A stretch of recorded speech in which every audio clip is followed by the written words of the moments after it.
Let's look at putting matrices into reduced row echelon form. So before we look at this long algorithm, let's look up here.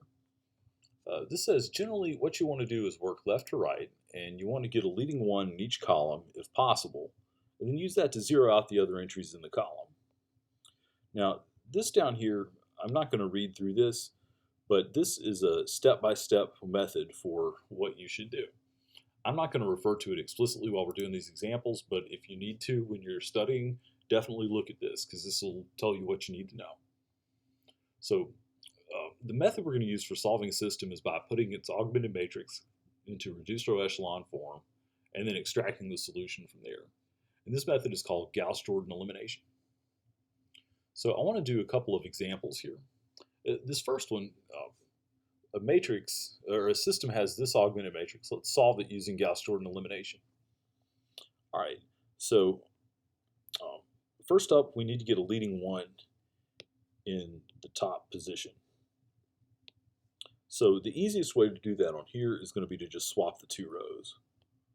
So row 1, row 2, swap them. You get 1, 5, negative 5, and then 3, 2, 11. All right, now I'm going to use this 1 up here. I'm going to circle it in green. I'm going to use that 1 to get rid of the 3 below it. The 1 is called a pivot. It's called a pivot because it's the thing we're going to use to zero out the rest of the column. And I'll do that with the operation row 2 minus 3 row 1. So row 1 stays the same.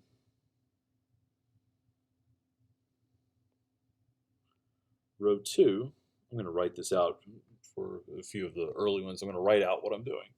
Row 2 is going to be 3 minus 3 times 1, then 2 minus 3 times 5, and then 11 minus 3 times negative 5. So if we look at that, this gives me 0, this gives me 2 minus 15 is negative 13. And this gives me 11 plus 15 is 26. So that's my second row here. 0, negative 13, 26. Now I'm going to erase all of this. All right, so that first column is taken care of. So we'll move to the second column. And what we need to do now is get a leading one here. Let's see, to do that, we really only have one option here. We've got to divide by negative 13.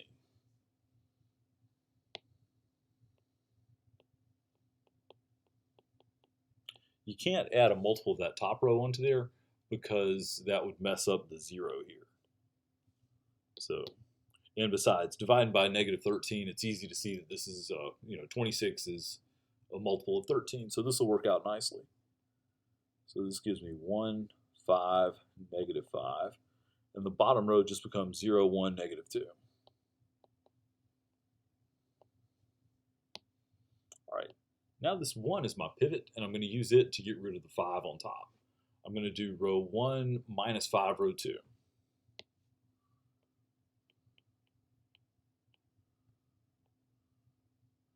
When I do that, row 2 stays the same. And row 1, let's see, I get,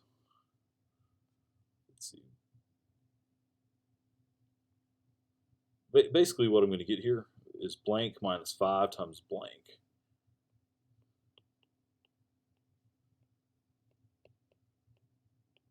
And I'm filling that in with the entries.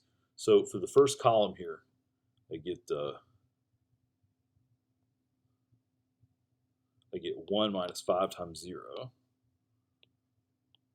For the second one, I get 5 minus 5 times 1. And then I get negative 5 minus 5 times negative 2. And this gives me, let's see, 1 minus 0 is 1.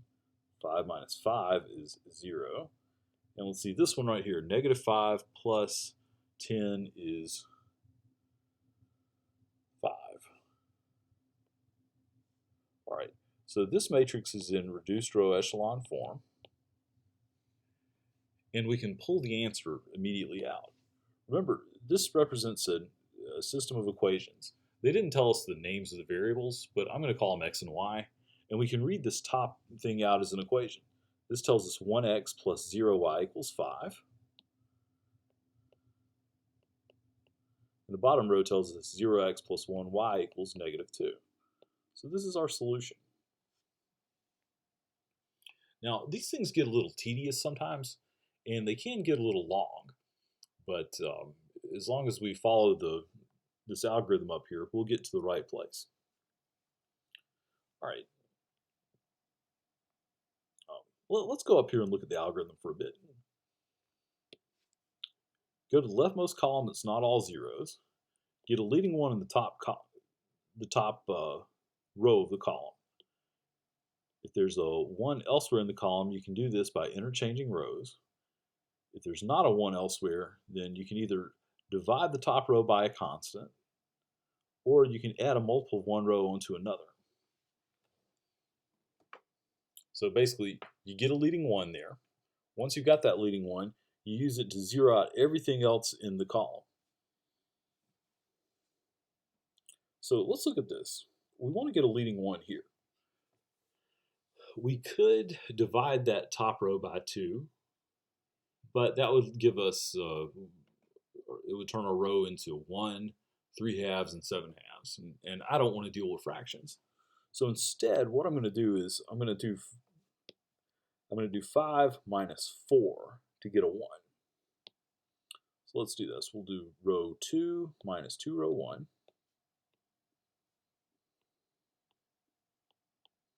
So that'll be 5 minus 4. Negative 1 minus 2 times 3. Let's see, what is that? Negative 1 minus 6 is negative 7. And then we'll do 2 minus 2 times 7.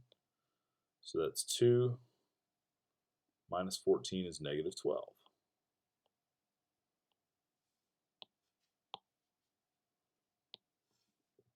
All right, now let's swap the rows.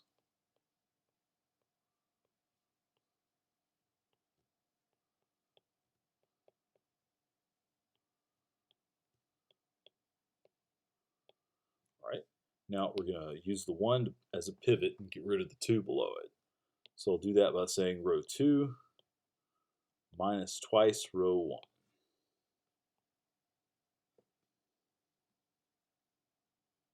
So row 1 stays the same.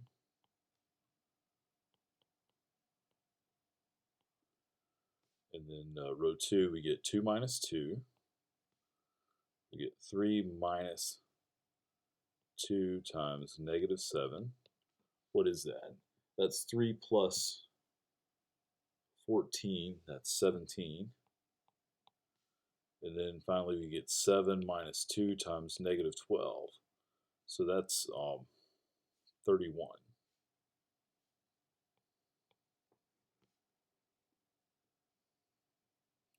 All right, unfortunately, we're going to have an ugly fraction in this one, because the next thing to do is to get a leading 1 here.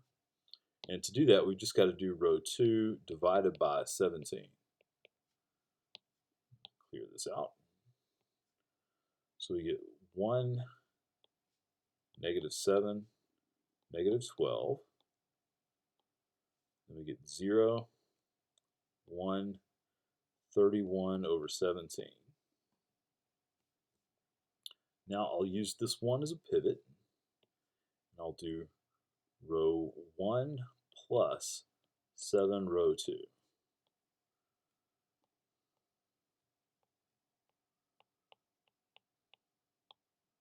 Okay, so my bottom row is easy. It's 0, 1, 31 over 17.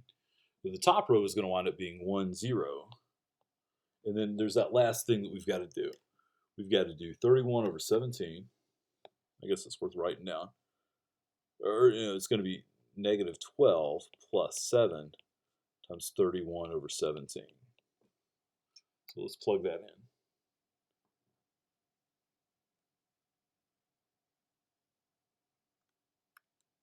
I'm just going to use my calculator to do it. Negative 12 plus 7 times 31 over 17. It gives me 0.7647. That's kind of unfortunate. It's not giving me a fraction. 647. Apparently, my calculator can't do fractions up to the can't handle 17ths. Let's work this out. 7 times 31 is 217 over 17. Then 12 over 17 is 204. So we get that. What's the difference? 204 to 13 over 17. And it's positive. All right. So the answer to this system of equations is going to be x is 13 over 17 and y is 31 over 17. All right. Now, before we go to further problems, one question people always ask me is, do I have to write all this stuff out, all these row operations? And the answer is yes, if you want to get any partial credit. The thing is, on a problem like this, especially when we get into bigger matrices, it can be difficult to do these things by hand. I mean, it's really easy to make a tiny either mistake in arithmetic, or sometimes when you've got a big matrix, it's easy to grab a number out of the wrong row. So when I check your work, and I'm going to have you upload your work on My Open Math for this, when I check your work, what I'm going to do, I'm going to look and see if you have the right answer, and then I'm going to go back and look and see if your work looks correct. And if you get the wrong answer, I'm going to go back and look at this stuff. If you made a small mistake somewhere, you know, an arithmetic mistake, you're not going to lose much credit. I want to know that you know how to do this stuff. Now, another question is, can a calculator do this for me? The answer is yes, but we'll do that in the next video because this one's getting kind of long.